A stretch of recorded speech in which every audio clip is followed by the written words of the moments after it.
are the silent enemy. There's an enemy that has haunted people in every age. It doesn't shout, it doesn't make a scene, but it quietly eats away at your joy. That enemy is comparison. Think about it. You glance to the left, someone has more. You glance to the right, someone is ahead.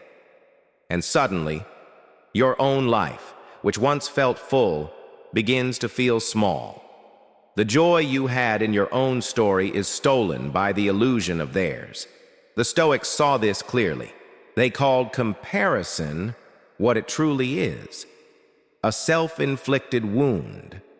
Because the moment you measure your worth by another person's ruler, you hand over the keys to your happiness. So the question is, how do we escape? How do we live a life unshaken by the noise of others? Living by your own nature. The first lesson is this: live by your own nature. To be yourself doesn't mean rejecting wisdom or refusing to learn from others. It means walking your path without constantly looking sideways. Marcus Aurelius once wrote, "Everything is in harmony with me, which is in harmony with you, O universe. Nothing for me is too early or too late, which is in due time for you." Nature doesn't repeat itself. There is no second you. Imagine if the oak tree spent its life comparing itself to the pine. It would twist unnaturally, force its roots into the wrong soil, weaken itself trying to copy a form that was never meant to be its own. The same is true for us. Your strengths, your flaws, your unique story.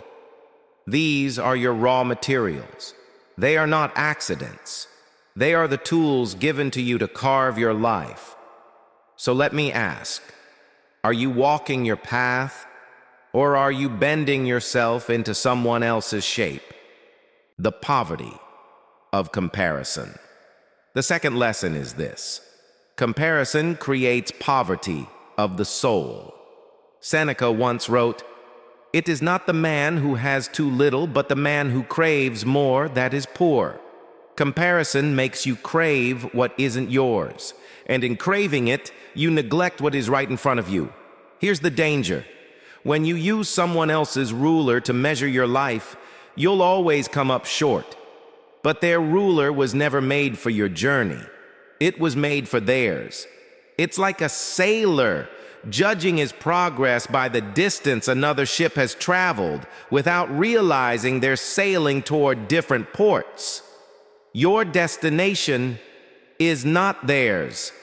Your measure cannot be theirs. Focus on what's in your control. The Stoics offered a simple antidote.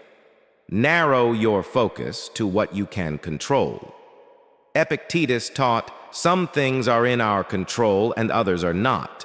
You cannot control another person's success, beauty, luck, or timing. But you can control your effort, your discipline, your virtue, your craft.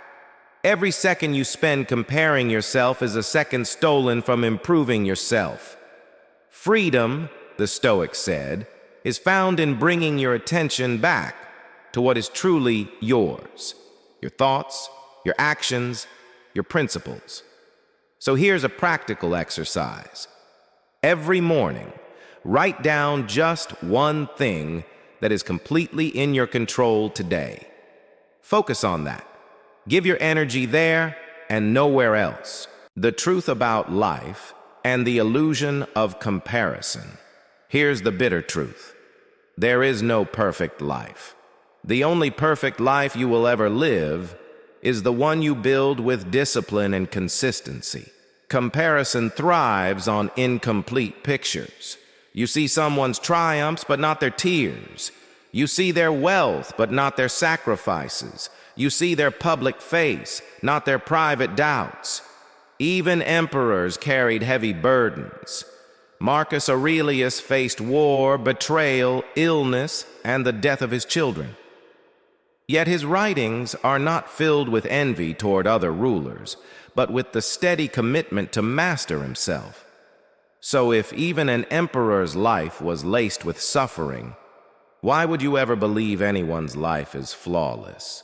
When envy rises, remind yourself, they too are mortal. They too suffer. This isn't cynicism, it's balance. It's clarity. Walking free of comparison. The Stoic way is not about being better than others. It's about being at peace with yourself. To be yourself is to walk forward with steady eyes, not shaken by who runs ahead, not discouraged by who lags behind. Be the oak, not the pine. Be the sculptor of your life, not the imitator of another's. Because the greatest achievement isn't being ahead of others. The greatest achievement is standing firm in your own skin, fully alive in your own path. And that, my friends, is freedom. So if this message resonates with you, hit the like button and share this video with someone who needs to hear it today. Comment below. What comparison are you ready to let go of right now? And don't forget to subscribe for more Stoic wisdom and life-changing lessons every single week. Remember, the race was never against them. It was always against yourself. And the only true victory is peace within.